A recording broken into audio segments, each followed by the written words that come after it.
ഓം നമോ നാരായണായ. ഓം നമോ നാരായണായ. ഓം നമോ നാരായണായ. ഓം നമോ നാരായണായ. ഓം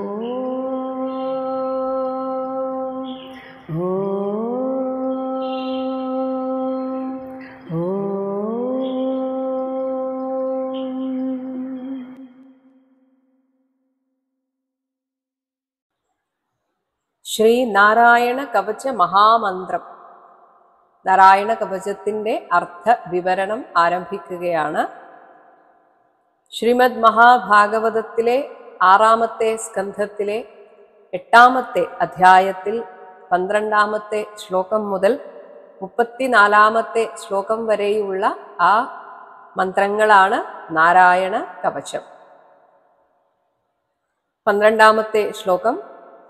ഓം ഹരിഹി വിദധ്യാത് മമ ഹരിർവിദധ്യാൻ മമ സർവരക്ഷാം ന്യസ്ത അംഘ്രിപദ്മഃ ന്യസ്താംഘ്രിപദ്മ പതകേന്ദ്രപൃഷ്ഠേ ദര അരി ചർമ്മ അസി ഗദ ഇഷു ചാപ പാശാൻ ദര അരി ചർമാസി ഗദേഷു ചാപ പാശാൻ ദധാനഃ അഷ്ടഗുണഃ അഷ്ടബാഹുഃ ദധാനോ അഷ്ടഗുണോ അഷ്ടബാഹുഃ. പതകേന്ദ്ര പൃഷ്ഠേ, പതകേന്ദ്രനായ പക്ഷിരാജാവായ ഗരുഡന്റെ പുറത്ത് ന്യസ്തം അവിടെ വെക്കപ്പെട്ട അംഘ്രിപദ്മം, അംഘ്രി തൃപ്പാദം, പദ്മം താമര, തൃപ്പാദ കമലങ്ങളോടു കൂടിയവൻ. അപ്പോൾ ഭഗവാനെ മനസ്സിൽ ധ്യാനിക്കേണ്ടത് ഗരുഡന്റെ പുറത്ത് കാൽ വെച്ച് ഇരിക്കുന്ന ആ ഭഗവാൻ, ഗരുഡന്റെ പുറത്തിരിക്കുന്ന ഭഗവാൻ. ഇനി ഇവിടെ അഷ്ടബാഹുക്കളുള്ള ഭഗവാനെയാണ് നമ്മൾ മനസ്സിൽ ധ്യാനിക്കേണ്ടത്. ആ 8 കൈകളിൽ ഭഗവാൻ ധരിച്ചിരിക്കുന്ന ശ്രേഷ്ഠമായ ആയുധങ്ങൾ എന്തൊക്കെയാണ്? ദര ശംഖം, അരി ചക്രം, ചർമ്മം പരിച, അസി വാൾ, ഗദ, പിന്നെ ഇഷു ശരം, ചാപം പാശം കയർ എന്നിങ്ങനെയുള്ള ശ്രേഷ്ഠമായ ആയുധങ്ങളെ ദധാനഃ ധരിച്ചുകൊണ്ട് അഷ്ടബാഹുഃ 8 തൃക്കരങ്ങളോടുകൂടിയവനും അഷ്ടഗുണഃ അണിമാദികളായ ഐശ്വര്യങ്ങളും ഉള്ളവനും ആയിട്ടുള്ള ഭഗവാൻ ഓംകാരപ്പൊരുളായ ഹരിഹി, ആ ശ്രീഹരി, മമ എനിക്ക്, ഈ നാരായണ കവചം ശ്രദ്ധയോടെ ചൊല്ലുന്ന എനിക്ക്, സർവരക്ഷാം വിദധ്യാത് എല്ലാ രക്ഷയെയും ചെയ്തരുളേണമേ എന്നാണ് ആദ്യത്തെ പ്രാർത്ഥന. അപ്പോൾ അഷ്ടബാഹുവായിട്ടിരിക്കുന്ന ഭഗവാനെ ധ്യാനിച്ചുകൊണ്ടാണ് നാരായണ കവചം ആരംഭിക്കുന്നത്. ഭഗവാൻ ഇത്രയും ആയുധങ്ങൾ ധരിച്ചുകൊണ്ട് ഏതൊക്കെ സമയത്ത് ഉപയോഗിക്കണമോ, എൻ്റെ രക്ഷയ്ക്കായിട്ട് ഉപയോഗിക്കണമോ അതൊക്കെ ഉപയോഗിച്ചുകൊണ്ട് ഭഗവാൻ എന്നെ എല്ലാ അർത്ഥത്തിലും സംരക്ഷിക്കട്ടെ എന്ന് പ്രാർത്ഥിച്ചുകൊണ്ട് ആരംഭിക്കുന്നു. ഇനി അങ്ങോട്ട് ഭഗവാൻ സ്വീകരിച്ച പ്രധാനപ്പെട്ട 10 അവതാരങ്ങളും അല്ലാത്ത ഭഗവാന്റെ അവതാരങ്ങൾ തന്നെയാണ്, വിഭൂതികൾ തന്നെയാണ് ഈ പ്രപഞ്ചത്തിലെമ്പാടുമുള്ളത്. അങ്ങനെ ഓരോ വിഭൂതികളെയും പറഞ്ഞുകൊണ്ട് ഓരോ മൂർത്തികൾ എവിടെയൊക്കെ വെച്ച് എന്നെ രക്ഷിക്കണം എന്ന് പ്രാർത്ഥിക്കുന്നതാണ് 13-ാമത്തെ ശ്ലോകം. ജലേഷു മാം രക്ഷതു മത്സ്യമൂർത്തിഃ യാദോ ഗണേഭ്യോ വരുണസ്യ പാശാത് സ്ഥലേഷു മായാവടു വാമനഃ അവ്യാത് മായാവടു വാമനോ അവ്യാത് ത്രിവിക്രമഃ ഖേ അവതു വിശ്വരൂപഃ. ജലേഷു വെള്ളത്തിൽ, യാദോ ഗണേഭ്യഃ ജലജീവി വർഗങ്ങളാവുന്ന വരുണസ്യ പാശാത്ത് വരുണന്റെ ആ പാശത്തിൽ നിന്ന്, ജലജീവികളുടെ നാഥനാണ് വരുണൻ. ആ വരുണൻ നിയോഗിച്ചതനുസരിച്ചാണ് ഈ ജലജീവികൾ നമ്മെ ഏതെങ്കിലും രീതിയിൽ ഉപദ്രവിക്കുക എന്നാണ് പറയുന്നത്. അതുകൊണ്ട് ആ വരുണന്റെ കയറിൽ നിന്ന് മാം എന്നെ മത്സ്യമൂർത്തി ആ സമയത്ത് ഭഗവാൻ മത്സ്യരൂപത്തിൽ വന്ന് രക്ഷതു എന്നെ രക്ഷിക്കട്ടെ. അപ്പോൾ ഞാൻ ഏതെങ്കിലും പ്രകാരത്തിൽ വെള്ളത്തിൽ വീണു പോവുകയോ അങ്ങനെ ജലജീവികളാൽ ഞാൻ ആക്രമിക്കപ്പെടുകയോ ചെയ്യുമ്പോൾ മത്സ്യമൂർത്തിയായ ഭഗവാൻ എന്നെ വന്ന് രക്ഷിക്കട്ടെ. ഇനി സ്ഥലേഷു കരയിൽ മായാവടു കപടവടുവായിട്ട് അവതരിച്ച വാമനഃ വാമനമൂർത്തി അവ്യാത് എന്നെ രക്ഷിക്കട്ടെ. ഇനി മഹാബലിയുടെ അടുത്ത് വന്നപ്പോഴുണ്ടായ ആ കുറിയ രൂപമാണ് വാമനൻ. പിന്നീട് ആ ദാനം സ്വീകരിക്കുന്ന സമയത്ത് അങ്ങ് ബ്രഹ്മലോകം വരെ വളർന്നു വലുതായ ആ രൂപത്തെയാണ് അതേ വാമന രൂപം പിന്നീട് ത്രിവിക്രമനായി മാറി. അങ്ങനെയുള്ള ആ ത്രിവിക്രമമൂർത്തി ഹേ ആകാശത്തിലാണ് ഞാൻ ഉള്ളതെങ്കിൽ നമുക്ക് ഇന്നത്തെ കാലത്ത് വിമാനയാത്ര എന്ന് പറയാം. വിമാനയാത്രയിലൊക്കെ വിശ്വരൂപ വിശ്വാകാരമായിട്ടുള്ള ആ ഭഗവാൻ ത്രിവിക്രമമൂർത്തി എന്നെ അവതു രക്ഷിക്കട്ടെ. അപ്പോൾ ജലത്തിൽ മത്സ്യമൂർത്തിയായി വന്ന് ഭഗവാൻ എന്നെ രക്ഷിക്കട്ടെ. കരയിൽ വാമനമൂർത്തിയായി വന്ന് ഭഗവാൻ എന്നെ രക്ഷിക്കട്ടെ. ആകാശത്തിൽ ഞാൻ പെട്ടുപോവുകയാണെങ്കിൽ ത്രിവിക്രമമൂർത്തി വിശ്വാകാരമായിട്ടുള്ള ത്രിവിക്രമമൂർത്തി എന്നെ രക്ഷിക്കട്ടെ. 14-ാമത്തെ ശ്ലോകം. ദുർഗേഷു അടവി ആജി മുഖാദിഷു ദുർഗേഷു അടവ്യാജി മുഖാദിഷു പ്രഭു പായാത് നൃസിംഹ അസുരയൂഥപ അരിഹി പായാൻ നൃസിംഹോ അസുരയൂഥപ അരിഹി വിമുഞ്ചതോ യസ്യ മഹാട്ടഹാസം ദിശോ വിനേദുഹു ന്യപതൻ ച വിനേദുർന്യപതൻശ്ച ഗർഭാഹ. അടവി വനത്തിലും ആജിമുഖാദിഷു രണോദ്യമത്തിലും അങ്ങനെയൊക്കെയുള്ള ദുർഗേഷു ദുർഘടങ്ങളായിട്ടുള്ള ഒരു തരത്തിലും രക്ഷയില്ല എന്ന് തോന്നുന്ന അത്തരം ഘട്ടങ്ങളിൽ അസുരയൂഥപ അരിഹി അസുരസേനാധിപന്മാരുടെ ശത്രുവും പ്രഭുഹു നിഗ്രഹിക്കാനും അനുഗ്രഹിക്കാനും സമർത്ഥനുമായിട്ടുള്ള നൃസിംഹ നരസിംഹമൂർത്തി വന്നെന്നെ പയാത് രക്ഷിക്കട്ടെ.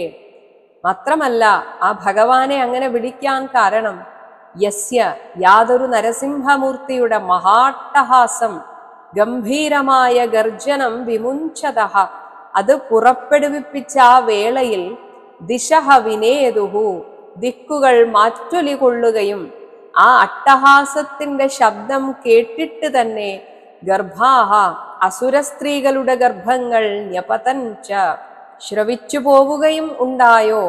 ആ മഹാശക്തിമാനായ നരസിംഹമൂർത്തി ഒരു രക്ഷയും ഇല്ല എന്ന രീതിയിൽ ഞാൻ പെട്ടുപോകുന്ന ദുർഘടങ്ങളിൽ വെച്ച് എന്നെ രക്ഷിക്കട്ടെ.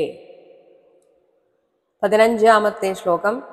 രക്ഷതു അസൗ രക്ഷത്വസൗ മാ അധ്വനി യജ്ഞകൽപഃ സ്വദംശ്രയാ ഉന്നീതധരോ വരാഹഃ സ്വദംശ്രയോന്നീതധരോ വരാഹ രാമഃ അദ്രികൂടേഷു അധ രാമോ അദ്രികൂടേഷു അധ വിപ്രവാസേ സലക്ഷ്മണഃ അവ്യാത് ഭരത അഗ്രജഃ അസ്മാൻ.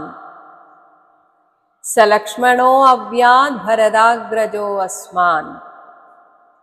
യജ്ഞകൽപഃ തൻ്റെ അവയവങ്ങളെല്ലാം യജ്ഞങ്ങളാക്കി കൽപ്പിച്ചവനും സ്വദംശ്രയ തൻ്റെ തേറ്റ കൊണ്ട് ഉന്നീത ധരഹ ഭൂമിയെ ഉയർത്തിയെടുത്തവനും ആയിട്ടുള്ള അസൗ വരാഹ ആ ആദിവരാഹമൂർത്തി മാ എന്നെ അധ്വനി എൻ്റെ വഴിയാത്രയിൽ ഞാൻ എവിടെയൊക്കെ ഒരു യാത്ര പോകുന്നുവോ ആ വഴിയാത്രയിൽ എന്നെ രക്ഷതു രക്ഷിക്കട്ടെ.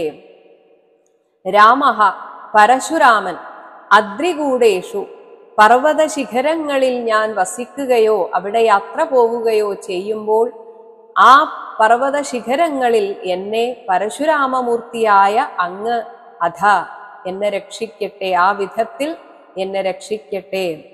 ഇനി ഭഗവാൻ ശ്രീരാമചന്ദ്രൻ കുറച്ചുനാൾ സ്വന്തം നാട്ടിൽ നിന്നും മാറി നിന്നിരുന്നു.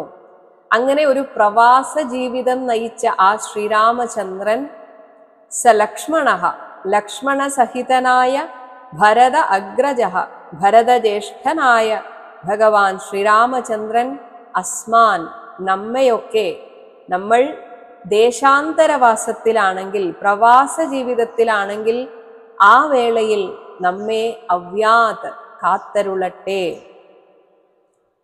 16-ാമത്തെ ശ്ലോകം. മാം ഉഗ്രധർമാത് അഖിലാത് മാം ഉഗ്രധർമാത് അഖിലാത് പ്രമാദാത് നാരായണഃ പ്രമാദാൻ നാരായണഃ പാതു നരഃ ച നരശ്ച ഹാസാത് ദത്തഃ തു അയോഗാത് അധ ദത്തസ്ത്വയോഗാദധ യോഗനാഥഃ പായാത് ഗുണേശഃ കപിലഃ കർമ്മബന്ധാത്. ഭഗവാന്റെ ഒരു ഇരട്ട അവതാരമായിരുന്നു നരനാരായണ മുനിമാരായിട്ടുള്ള ആ അവതാരം. അങ്ങനെയുള്ള ആ നരനാരായണന്മാരിലെ നാരായണഃ ശ്രീ നാരായണ ഋഷി ഉഗ്രധർമാത്, എനിക്കെതിരെ ആരെങ്കിലും ആഭിചാരാദി ദാരുണ കർമ്മങ്ങൾ ചെയ്യുകയാണെങ്കിൽ അത്തരത്തിലുള്ള പീഡകളിൽ നിന്നും അഖിലാത് ഭ്രമാദാത്, അത് മാത്രമല്ല അങ്ങനെയൊക്കെ വരുമ്പോൾ അല്ലെങ്കിൽ അല്ലാതെ എന്തെങ്കിലും ഒരു ബുദ്ധിമോശം, അതാണ് പ്രമാദം, എൻ്റെ ബുദ്ധി പിഴച്ചു പോകുമ്പോൾ ആ പ്രമാദത്തിൽ നിന്ന് മാം പാതു എന്നെ ആ നാരായണ ഋഷി രക്ഷിക്കട്ടെ. ഇനി എങ്ങാനും ഒരു പക്ഷേ ഈ യോഗപാതയിൽ തന്നെ ആധ്യാത്മിക വഴിയിലൊക്കെ പോകുമ്പോൾ അതിൻ്റെ പേരിലെങ്ങാൻ എനിക്കൊരു ഗർവ് വരികയാണെങ്കിൽ അങ്ങനെയുള്ള ഹാസാത്ത്, ആ ഗർവത്തിൽ നിന്നും നരഹ നരഋഷി എന്നെ രക്ഷിക്കട്ടെ. അധ യോഗനാഥഃ, അതുപോലെ യോഗവിദ്യാധിപനായ ദത്തഃ തു, ദത്താത്രേയൻ എന്ന ആ അവധൂത അവതാരം അയോഗാത്, ഭഗവാനിലേക്കുള്ള വഴിയിൽ ഏതെങ്കിലും കാരണത്താൽ മായയുടെ പിടിയിലകപ്പെട്ട് ഒരു യോഗഭ്രംശം വരികയാണെങ്കിൽ, ആ വഴിയിൽ നിന്ന് ഞാൻ മാറി സഞ്ചരിക്കുകയാണെങ്കിൽ ദത്താത്രേയനായിരിക്കുന്ന അങ്ങ് എന്നെ തിരിച്ചു വീണ്ടും ഈ ആധ്യാത്മിക വഴിയിലേക്ക് കൊണ്ടുവരണം. അതുപോലെ ഗുണേശഃ, പ്രകൃതി പുരുഷ ബന്ധത്തിന്റെ ആ സാഖ്യതത്വം ഉപദേശിച്ച കപിലഃ കപിലവാസുദേവൻ കർമ്മബന്ധാത്, ഞാൻ വീണ്ടും വീണ്ടും ഈ ലോകത്തിലെ കർമ്മബന്ധങ്ങളിൽ ആ ആസക്തികളിൽ കുടുങ്ങുന്നുണ്ടെങ്കിൽ ആ കുടുക്കിൽ നിന്നും എന്നെ കപില ഭഗവാൻ പായാത്ത് പാലനം ചെയ്യട്ടെ. 17-ാമത്തെ ശ്ലോകം. സനത്കുമാരഃ അവതു സനത്കുമാരോ അവതു കാമദേവാത് ഹയശീർഷ മാം പഥി ദേവഹേളനാത് ദേവർഷിവർയഃ പുരുഷാർച്ചനാന്തരാത് കൂർമോ ഹരിഹീമാ നിരയാത് അശേഷാത് നിരയാദശേഷാത്. കാമദേവാത്, കാമവികാരങ്ങൾ മനസ്സിൽ വരാതിരിക്കാൻ സനത്കുമാരഃ അവതു, സനത്കുമാരൻ എന്നെ രക്ഷിക്കട്ടെ. കാരണം സനത്കുമാരാദികൾ ജനിച്ചപ്പോൾ തന്നെ ഭഗവാനിൽ മനസ്സുറച്ചവരായിരുന്നു. അത്രയും ഒരു ബ്രഹ്മനിഷ്ഠരായ ആ സനത്കുമാരാദികൾ ഭഗവാൻ തന്നെയാണ്. അങ്ങനെയുള്ള ആ സനത്കുമാരാദികൾ എന്നെ ഈ ലോകത്തിലുള്ള എൻ്റെ അനാവശ്യമായ അല്ലെങ്കിൽ അത്യാഗ്രഹങ്ങൾ, അത്തരത്തിലുള്ള ആഗ്രഹങ്ങളിൽ നിന്നും കാമവാസനകളിൽ നിന്നും എന്നെ രക്ഷിക്കട്ടെ. ഇനി യാത്രയിൽ കാണുന്ന ദേവവിഗ്രഹങ്ങളെ, അതാണ് പഥി, ഒരു വഴിയാത്രയിൽ കാണുന്ന ദേവഹേളനാഥ്, ദേവവിഗ്രഹങ്ങളെ കണ്ടാൽ വന്ദിക്കാതെ അനാദരിക്കുന്ന ആ ദോഷത്തിൽ നിന്ന് ഹയശീർഷ, ഹയഗ്രീവമൂർത്തിയായിരിക്കുന്ന ആ ഭഗവാൻ മാം എന്നെ അവതു എന്ന് നമ്മൾ അവിടെ ചേർക്കണം, എന്നെ രക്ഷിക്കട്ടെ. അതുപോലെ നിരന്തരം ഭഗവാനെ അർച്ചിക്കുന്ന ആ ശീലത്തിൽ നിന്ന് ഞാൻ എന്തെങ്കിലും മുടക്കം വരുത്തുന്നുണ്ടെങ്കിൽ അങ്ങനെയുള്ള മുടക്കം വരുത്തുന്നതിന് എനിക്ക് ചെറിയൊരു ശിക്ഷ തന്നിട്ടായാലും പുരുഷാർച്ചന അന്തരാത് എന്നെ ആ മുടക്കം വരുന്നതിൽ നിന്ന് ദേവർഷിവര്യഹ ശ്രീനാരദ മഹർഷി എന്നെ രക്ഷിക്കട്ടെ, എനിക്ക് നേർവഴി കാണിച്ചു തരട്ടെ. അശേഷാത് നിരയാത്, ഇനി പ്രത്യേകം എടുത്തു പറയുന്നില്ല, എല്ലാവിധത്തിലുള്ള ആപത്തുകളിൽ നിന്നും കൂർമഹ ഹരിഹി, കൂർമ്മമൂർത്തിയായ ഭഗവാൻ ശ്രീഹരി മാ അവതു എന്നെ കാത്തരുളട്ടെ. 18ാമത്തെ ശ്ലോകം.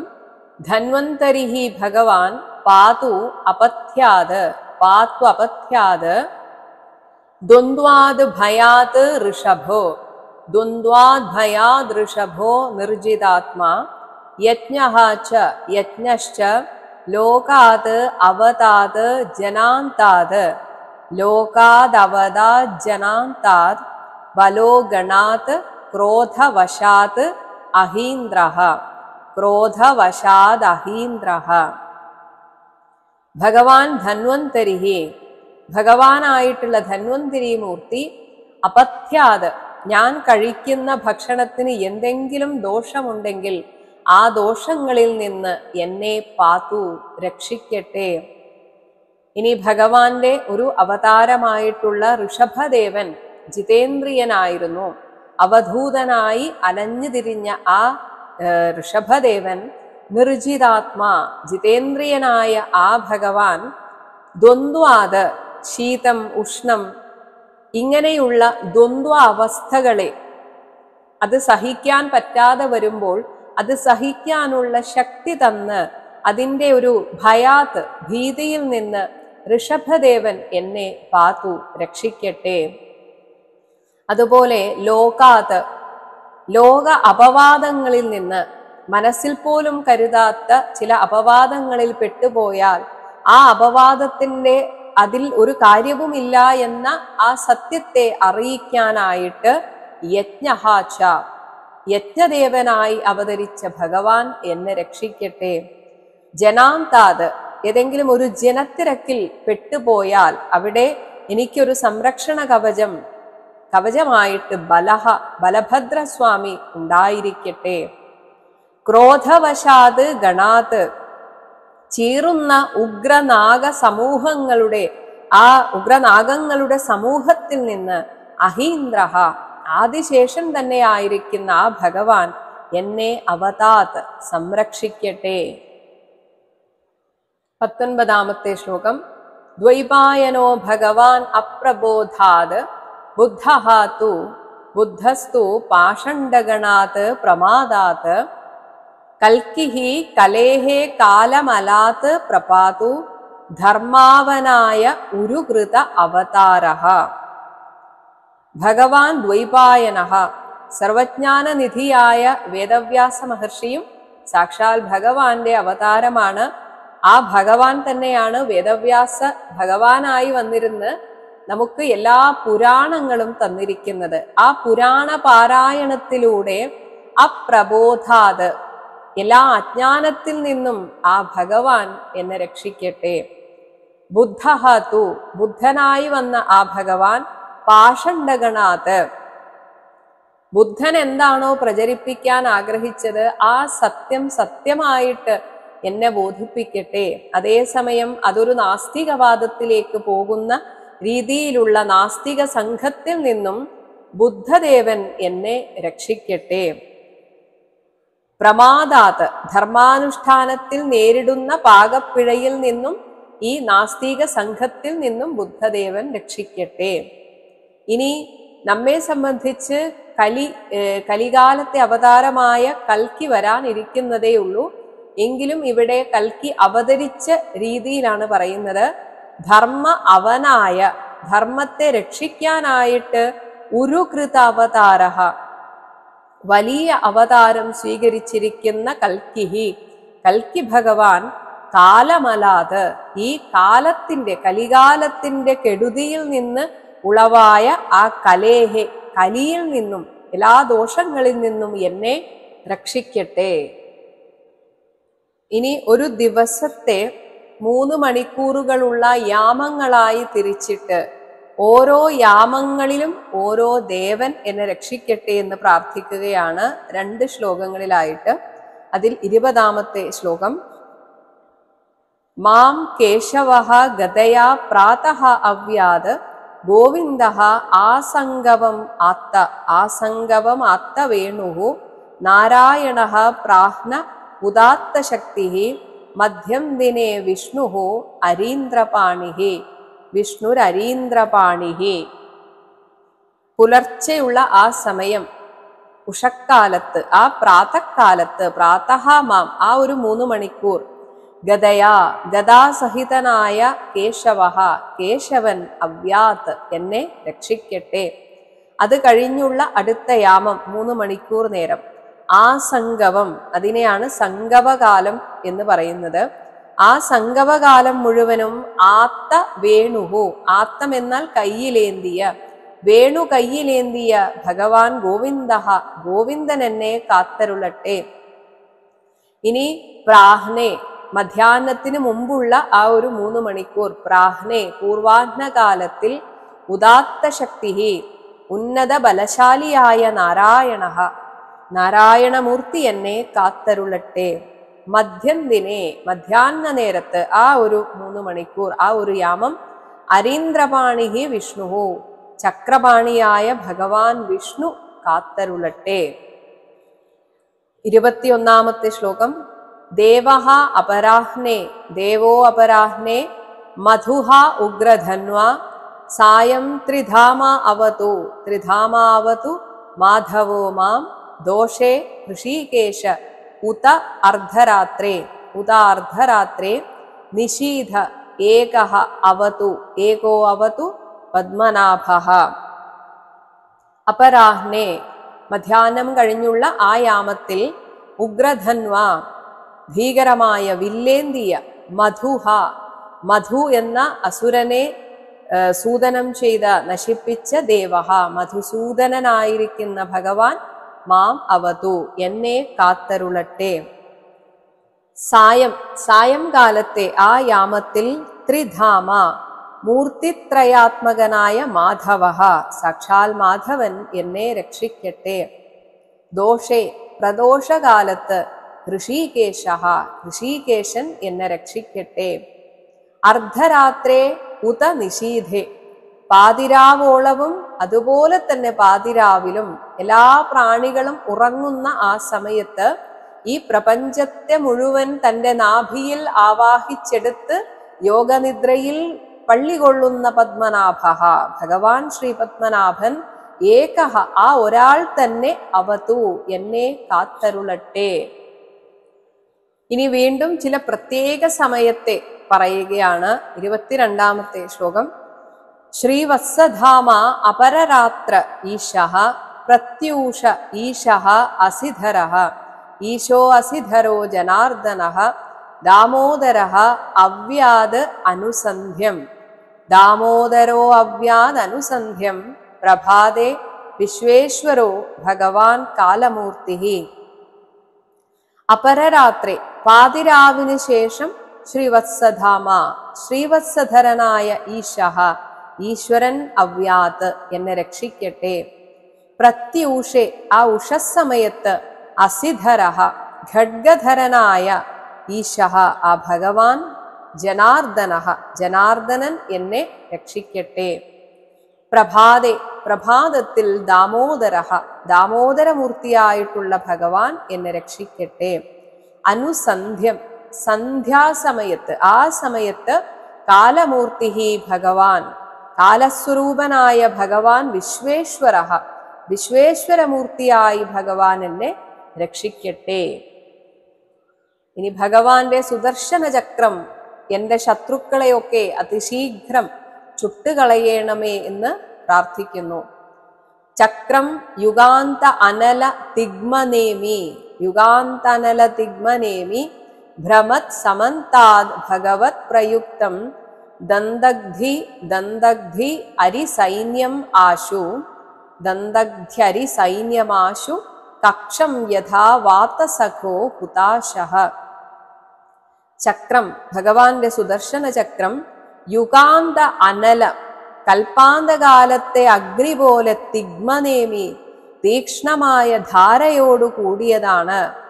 ആ സുദർശന ചക്രം ഭഗവത് പ്രയുക്തം, ഭഗവാനാൽ പ്രയോഗിക്കപ്പെട്ട് സമന്താത് ചുറ്റുമങ്ങനെ ഭ്രമത് ചുഴന്നുകൊണ്ട് ഏതുപോലെ എൻ്റെ ശത്രുസേനയെ നശിപ്പിക്കണം എന്ന് പറയുന്നു. വാതസഖഃ വായുവിനോട് ചേർന്ന് ഹുതാശഃ അഗ്നി ഏതുപോലെയാണോ കക്ഷം ഉണക്കപ്പുല്ലിനെ അതിവേഗം നശിപ്പിക്കുന്നത് യഥാ അതുപോലെ എൻ്റെ അരിസൈന്യം എൻ്റെ ശത്രുസേനയെ ആശു അതിശീഘ്രം ദന്തഗ്ധി ദന്തഗ്ധി ചുട്ടുകളയേണമേ. ഇത് ബാഹ്യമായ അർത്ഥത്തിൽ സുദർശന ചക്രം കൊണ്ട് ബാഹ്യമായിട്ട് എന്നെ ആക്രമിക്കാൻ വരുന്ന ശത്രുക്കളെ നശിപ്പിക്കണമേ എന്ന ഒരു അർത്ഥം എടുക്കാം. അതേസമയം ആന്തരികമായ അർത്ഥത്തിൽ നമ്മുടെയൊക്കെ ശത്രുക്കൾ എന്ന് പറയുന്നത് അവനവന്റെ ഉള്ളിലെ കാമക്രോധാദികളാണ്. ആ കാമക്രോധാദികളെ നശിപ്പിക്കാൻ സുദർശനം, സമ്യക്കായിട്ടുള്ള അറിവ്, കാഴ്ചപ്പാട് നമുക്കുണ്ടാവണം.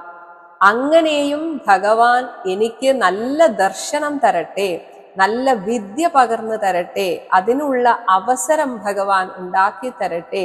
അങ്ങനെ എൻ്റെ ഉള്ളിലിരിക്കുന്ന എൻ്റെ എല്ലാ ദുർവാസനകളെയും ഭഗവാൻ എരിയിച്ചു കളയട്ടെ എന്നും ഇതിന് അർത്ഥമെടുക്കാം. 24-ാമത്തെ ശ്ലോകത്തിൽ ഭഗവാന്റെ ഗദയായ കൗമോദകിയെ സംബോധന ചെയ്ത് വിളിച്ചുകൊണ്ട് യക്ഷരക്ഷസ്സുകളിൽ നിന്നൊക്കെ രക്ഷിച്ചു കൊള്ളണം എന്ന് പ്രാർത്ഥിക്കുന്നു. ഗദേ അശനിസ്പർശന വിസ്ഫുലിംഗേ നിഷ്പിണ്ഡി നിഷ്പിണ്ഡി അജിതപ്രിയ അസി. ഗദേ അശനിസ്പർശന വിസ്ഫുലിംഗേ നിഷ്പിണ്ഡി നിഷ്പിണ്ഡി അജിതപ്രിയാസി. കൂഷ്മാണ്ഡ വൈനായക യക്ഷ രക്ഷോ ഭൂതഗ്രഹാൻ ചൂർണയ ചൂർണയ അരീൻ. അശനിസ്പർശനം ഇടുത്തി പോലെ, വിസ്ഫുലിംഗേ തീക്ഷ്ണമായ സ്പർശനത്തോടുകൂടിയ തീപ്പൊരികളുള്ള അലയോ ഗദേ, ഭഗവാന്റെ പ്രിയപ്പെട്ട ഗദയായ അലയോ കൗമോദകി. അജിതപ്രിയ, അജിതനായ ഭഗവാന് നീ പ്രിയ, പ്രിയപ്പെട്ടവളാകുന്നു. ഗദയെ സ്ത്രീലിംഗത്തിൽ പറയുന്നു. അതേസമയം ഈ ഞാൻ ആ ഭഗവാന്റെ ദാസനുമാണ്, അല്ലെങ്കിൽ ദാസിയാണ്. അതുകൊണ്ട് കൂഷ്മാണ്ഡ വൈനായക യക്ഷരക്ഷ ഭൂതഗ്രഹാൻ, നമ്മെ ഉപദ്രവിക്കാൻ സാധ്യതയുള്ള അന്തരീക്ഷത്തിലുള്ള ശക്തികളാണ് കൂഷ്മാണ്ഡന്മാർ, വൈനായകന്മാർ, യക്ഷന്മാർ, രക്ഷസ്സുകൾ, ഭൂതങ്ങൾ, ദുർദേവതകൾ. ഇവരെ അലയോ ഗദേ കൗമോദകി നിഷ്പിണ്ഡി നിഷ്പിണ്ഡി ചതച്ച് തള്ളണം. എന്നെ ആക്രമിക്കാൻ വരുമ്പോൾ അവയെ എല്ലാം ചതച്ച് തള്ളണം. അരീൻ, അതേപോലെ എൻ്റെ ശത്രുക്കളെ ചൂർണയ ചൂർണയ പൊടിച്ചു തള്ളൂ നീ, എന്നിട്ടെന്നെ എല്ലാ ബാധകളിൽ നിന്നും രക്ഷിക്കൂ. ഇനി ഭഗവാന്റെ പാഞ്ചജന്യത്തോട് പ്രാർത്ഥിക്കുന്നു. 25-ാമത്തെ ശ്ലോകം. ത്വം യാതുധാന പ്രമഥ പ്രേത മാതൃ പിശാച വിപ്രഗ്രഹ ഘോര ദൃഷ്ടീൻ ധരേന്ദ്ര വിദ്രാവയ കൃഷ്ണപൂരിതോ ഭീമസ്വനഃ അരേഹേ ഹൃദയാനി ഭീമസ്വനോ അരേർ ഹൃദയാനി കമ്പയൻ. ഹേ ധരേന്ദ്ര, അല്ലയോ പാഞ്ചജന്യമേ, ത്വം അങ്ങ് കൃഷ്ണപൂരിത, ഭഗവാൻ കൃഷ്ണന്റെ ശ്വാസത്താൽ നിറയ്ക്കപ്പെട്ടവനാണ്. അങ്ങനെ മുഴക്കപ്പെടുന്ന ഭീമസ്വനഃ, ഭീകര ശബ്ദത്തോടു കൂടിയതായിട്ട്, അരേഹേ ഹൃദയാനി, എതിരാളിയുടെ ഹൃദയങ്ങളെ കമ്പയൻ വിറപ്പിച്ചുകൊണ്ട്, യാതുധാന പ്രമഥ പ്രേത മാതൃ പിശാച വിപ്രഗ്രഹ ഘോരദൃഷ്ടീൻ. യാതുധാനന്മാർ രാക്ഷസന്മാർ, പ്രമഥഗണങ്ങൾ, പ്രേതങ്ങൾ, മാതൃക്കൾ, പിശാചുക്കൾ, ബ്രഹ്മരക്ഷസ്സുകൾ, അതുപോലെ തുറികണ്ണുള്ള മാരണദേവതകൾ, ഇവരെയെല്ലാം വിദ്രാവയ, എന്നിൽ നിന്നും ഓടി അകറ്റേണമേ. ആ ശംഖുനാദം കേട്ട് പേടിച്ച് അവരൊന്നും എൻ്റെ അടുത്തേക്ക് വരാൻ പോലും ശക്തിയില്ലാത്തവരായി തീരട്ടെ. ഇനി ഭഗവാന്റെ വാളിനെയും പരിചയെയും അഭിസംബോധന ചെയ്ത് പ്രാർത്ഥിക്കുന്നു. അതാണ് 26-ാമത്തെ ശ്ലോകം. ത്വം തിഗ്മധാര അസിവര അരിസൈന്യം ഈശപ്രയുക്തോ.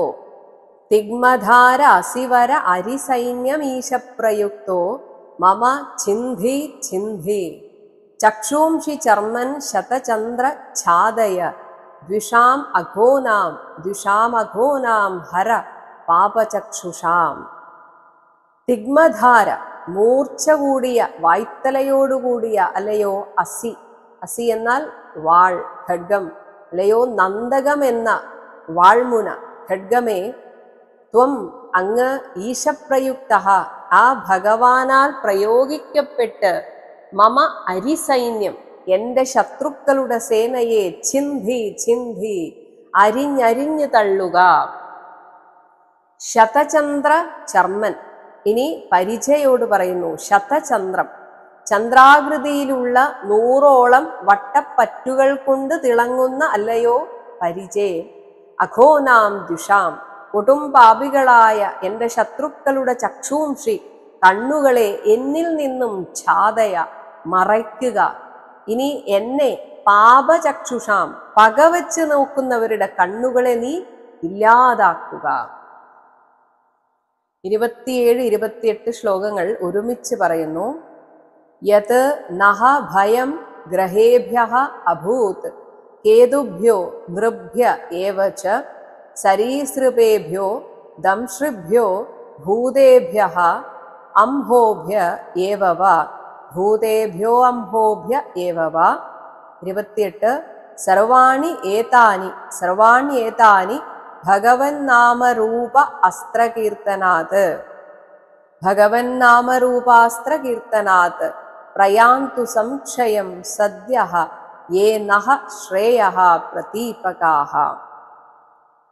ഗ്രഹേഭ്യഃ ഗ്രഹങ്ങളിൽ നിന്നും, കേതുഭ്യഃ ധൂമകേതുക്കളിൽ നിന്നും, നൃഭ്യഃ ഏവ ച മനുഷ്യരിൽ നിന്നും, സരീസൃപേഭ്യഃ സർപ്പങ്ങളിൽ നിന്നും, ദംശ്രിഭ്യഃ തേറ്റയുള്ള ജന്തുക്കളിൽ നിന്നും, ഭൂതേഭ്യഃ സകല ഭൂതങ്ങളിൽ നിന്നും, അംഹോഭ്യഃ എന്നാൽ ചെയ്തു പോകുന്ന പാതകങ്ങളിൽ നിന്നും മറ്റുമായി, യത് ഏവവ യാതൊന്നുകളിൽ നിന്നെല്ലാം നഹ ഞങ്ങൾക്ക് ഭയം അഭൂത് ഭീതി സംഭവിച്ചുവോ, ഏതാനി ഇവ സർവാണി എല്ലാം, ഭഗവൻ നാമരൂപ അസ്ത്രകീർത്തനാത് ഭഗവാന്റെ തിരുനാമം, അതുപോലെ ഭഗവാന്റെ തിരുവുടൽ, ഭഗവാൻ ധരിച്ചിരിക്കുന്ന ആയുധങ്ങൾ ഇവയുടെയൊക്കെ കീർത്തനത്താൽ സദ്യഃ സംക്ഷയം പ്രയാന്തു ഉടനടി തികഞ്ഞ നാശത്തെ പ്രാപിക്കട്ടെ.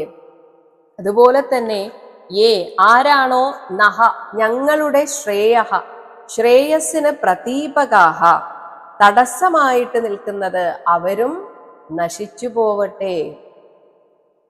ഇനി ഭഗവാന്റെ വാഹനമായ ഗരുഡനും ഭഗവാൻ തന്നെയാണെന്ന ഭാവത്തിൽ പ്രാർത്ഥിക്കുന്നു. 29-ാമത്തെ ശ്ലോകം.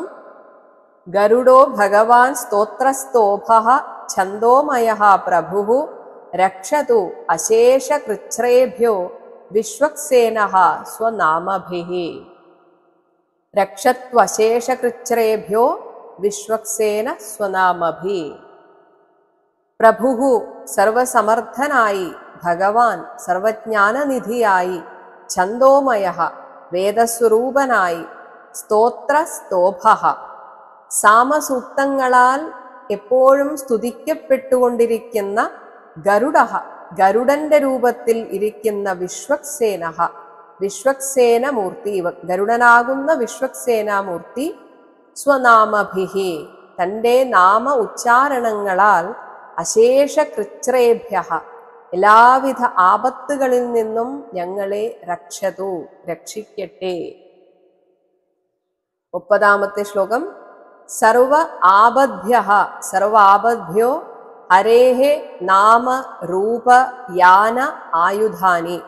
ഹരേർ നാമ രൂപ യാന ആയുധാനി നഹ ബുദ്ധി ഇന്ദ്രിയ മനഃ പ്രാണാൻ പാന്തു പാർഷദഭൂഷണാഃ. ഹരേഹേ ഭഗവാൻ ശ്രീഹരിയുടെ നാമ രൂപ യാന ആയുധാനി, നാമങ്ങൾ, രൂപങ്ങൾ, വാഹനങ്ങൾ, ആയുധങ്ങൾ. അതുപോലെ ഭഗവാന്റെ പാർഷദഭൂഷണാഹ, ഭഗവാന്റെ പാർഷദ പ്രമുഖന്മാരും നഹ ഞങ്ങളുടെ ബുദ്ധി ഇന്ദ്രിയ മനഃ പ്രാണാൻ, ബുദ്ധിയെയും ഇന്ദ്രിയങ്ങളെയും മനസ്സിനെയും പ്രാണങ്ങളെയും സർവാപദ്ഭ്യ, എന്ത് ആപത്തുകൾ വന്നാലും അതിൽ നിന്നെല്ലാം പാന്തു കാത്തരുളട്ടെ. ഇനി നമ്മൾ ശത്രുക്കളെ പേടിക്കുന്നത് അവർ ഭഗവാനിൽ നിന്നും വേറെയാണ്, എന്നിൽ നിന്നും വേറെയാണ് എന്ന ചിന്ത കൊണ്ടാണ്. അതേസമയം എല്ലാം ഈശ്വരൻ തന്നെയാണെന്ന ആ ബോധവും ഞങ്ങളിൽ ഉറച്ചു കിട്ടണം. അപ്പോൾ തന്നെ എല്ലാ ഭയവും ഇല്ലാതെയാകുന്നതാണ്. അതാണ് 31-ാമത്തെ ശ്ലോകം. യഥാഹി ഭഗവാൻ ഏവ വസ്തുതഃ സത് അസത് ച സദസത് ച യത് സത്യേന അനേന സത്യേനനേന നഹ സർവേ യാന്തു നാശം ഉപദ്രവാഹ. സത് ഇവിടെ സത്തായിട്ടും ഉണ്മയായിട്ടും, അസത്ത് ഉണ്ടെന്ന് തോന്നിപ്പിക്കുന്ന മായയായിട്ടും ഇരിക്കുന്ന യത് യാതൊരു ലോകം, ഈ പ്രപഞ്ചം, വസ്തുതഃ വാസ്തവത്തിൽ ഭഗവാൻ ഏവ ഭഗവാൻ തന്നെയാകുന്നു എന്നത് യഥാഹി അതൊരു യാഥാർത്ഥ്യമാണല്ലോ. അനേന സത്യേന ഈ ഏകമായ സത്യം കൊണ്ട് തന്നെ നഹ ഉപദ്രവാഹ ഞങ്ങൾക്ക് ഉണ്ടാവുന്ന ഉപദ്രവങ്ങൾ സർവേ എല്ലാം തന്നെ നാശം യാന്തു നാശമടയട്ടെ. അതായത് ആ ഒരു ചിന്താഗതി ഉള്ളിൽ ഉണ്ടാകുമ്പോൾ പിന്നെ ഭയത്തിന് സ്ഥാനമില്ല, അടിസ്ഥാനമില്ല. അപ്പോൾ തന്നെ ഭയം ഇല്ലാതെയാകുന്നു. ആ രീതിയിലും ഞങ്ങളുടെ ഭയത്തെ ഇല്ലാതാക്കണമേ. ഇനി ഈ പ്രപഞ്ചം മുഴുവനും ഭഗവാനാണെന്ന് കാണാൻ സാധിക്കുമ്പോൾ നമ്മുടെ അടുത്ത് വരുന്ന ഏതൊരാളെയും, രക്ഷകനായി വരുന്ന ഏതൊരാളെയും നമുക്ക് ഭഗവാനായി കാണാൻ സാധിക്കും. ആ രീതിയിൽ എന്നെ ഏത് രൂപത്തിൽ വന്നിട്ടായാലും രക്ഷിക്കണമേ എന്ന് പ്രാർത്ഥിക്കുന്നു. 32-33 ശ്ലോകങ്ങളിലായിട്ട് യഥാ ഐകാത്മ്യാനുഭാവാനാം യഥൈകാത്മ്യാനുഭാവാനാം വികൽപ്പരഹിതഃ സ്വയം ഭൂഷണ ആയുധലിംഗാഖ്യ ധത്തേ ശക്തി സ്വമായയാ. 33 തേനൈവ സത്യമാനേന സർവജ്ഞോ ഭഗവാൻ ഹരിഃ പാതു സർവൈഃ സ്വരൂപൈഃ നഃ സ്വരൂപൈർനഃ സദാ സർവത്ര സർവഗഃ. ഐകാത്മ്യാനുഭാവാനാം ഏകാത്മഭാവത്തെ, ഇവിടെ ഭഗവാൻ മാത്രമേ ഉള്ളൂ എന്ന ആ ഭാവത്തെ നിരന്തരം മനസ്സിൽ ചിന്തിക്കുന്നവർക്ക് വികൽപ്പരഹിതഃ, അതാണോ ഇതാണോ എന്ന ആ ചിന്ത വരുന്നതിനെയാണ് വികൽപ്പം എന്ന് പറയുന്നത്. യഥാർത്ഥത്തിൽ ഭഗവാന് അങ്ങനെ ഒരു ഭാവമില്ല. എന്നിട്ടും ഭഗവാൻ നമ്മെ പോലുള്ള സാധാരണക്കാർക്ക് ഒരു രൂപത്തിൽ ആരാധിച്ചാൽ മാത്രമേ മനസ്സിനൊരു ഏകാഗ്രത കിട്ടുള്ളൂ എന്നതിനാലാണ് ഭഗവാൻ തൻ്റെ മായ സ്വീകരിച്ച് സ്വമായയാ ഭൂഷണ ആയുധലിംഗാഖ്യാഹ പല അലങ്കാരങ്ങൾ എടുത്തണിഞ്ഞ്, ആയുധങ്ങൾ എടുത്തണിഞ്ഞ് പല മൂർത്തിഭേദങ്ങളായിട്ട് ഭഗവാൻ മഹാവിഷ്ണു തന്നെ പല ഭാവത്തിൽ, പല മൂർത്തിഭേദത്തിൽ, നാമഭേദങ്ങൾ എന്നിങ്ങനെയുള്ള ശക്തികളെ, നാനാവിഭൂതികളെ യഥാധത്തെ യഥാർത്ഥമായി ഭഗവാൻ ധരിക്കുന്നു എന്ന തേനയേവ അതേ ഒരു സത്യമാനേന ആ പ്രമാണമനുസരിച്ച് സർവജ്ഞഃ എല്ലാം അറിഞ്ഞിരിക്കുന്നവനും സർവഗഃ എല്ലായിടത്തും വ്യാപിച്ചിരിക്കുന്നവനും ഭഗവാൻ തന്നെയായിരിക്കുന്ന ഭഗവാൻ എന്ന് വെച്ചാൽ എല്ലാ ഐശ്വര്യങ്ങളാലും പരിപൂർണനായിരിക്കുന്ന ആ ശ്രീഹരി സദാ എല്ലായ്പ്പോഴും സർവത്ര എല്ലായിടത്തും സർവൈഹി എല്ലാവിധത്തിലുമുള്ള സ്വരൂപൈഹി സ്വരൂപങ്ങൾ കൊണ്ട് നഹ പാതു ഞങ്ങളെ കാത്തരുളട്ടെ. 34-ാമത്തെ ശ്ലോകം. വിദിക്ഷു ദിക്ഷു ഊർധ്വം അധഃ ദിക്ഷൂർധ്വമധഃ സമന്താത് അന്തഃ ബഹിഃ ഭഗവാൻ. സമന്താദന്തർബഹിർഭഗവാൻ നാരസിംഹഃ പ്രഹാപയൻ ലോകഭയം സ്വനേന സ്വതേജസ ഗ്രസ്ത സമസ്ത തേജാഹ. സ്വതേജസ, തൻ്റെ തേജസ്സിനാൽ ഗ്രസിക്കപ്പെട്ട സമസ്ത തേജാഹ. അതായത് ഇവിടെ നൃസിംഹരൂപം പൂണ്ട ഭഗവാൻ നാരായണനെ കുറിച്ചാണ് പറയുന്നത്.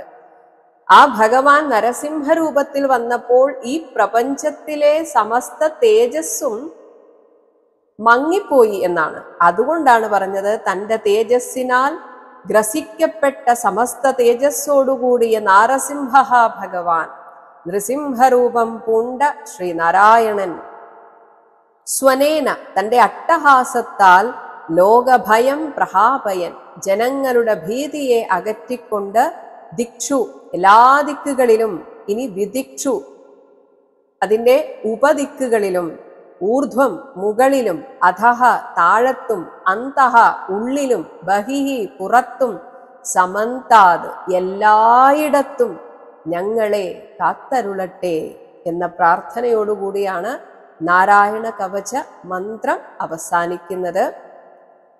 എല്ലാവരെയും ഭഗവാൻ ശ്രീനാരായണൻ നിറഞ്ഞനുഗ്രഹിക്കട്ടെ എന്ന് പ്രാർത്ഥിക്കുന്നു. ഓം നമോ ഭഗവതേ വാസുദേവായ. ഹരേ രാമ ഹരേ രാമ ഹരേ രാമ രാമ ഹരേ കൃഷ്ണ ഹരേ കൃഷ്ണ കൃഷ്ണ ഹരേ രാമ ഹരേ രാമ ഹരേ രാമ രാമ ഹരേ കൃഷ്ണ കൃഷ്ണ ഹരേ രാമ രാമ ഹരേ കൃഷ്ണ ഹരേ രാമ രാമ ഹരേ കൃഷ്ണ കൃഷ്ണ.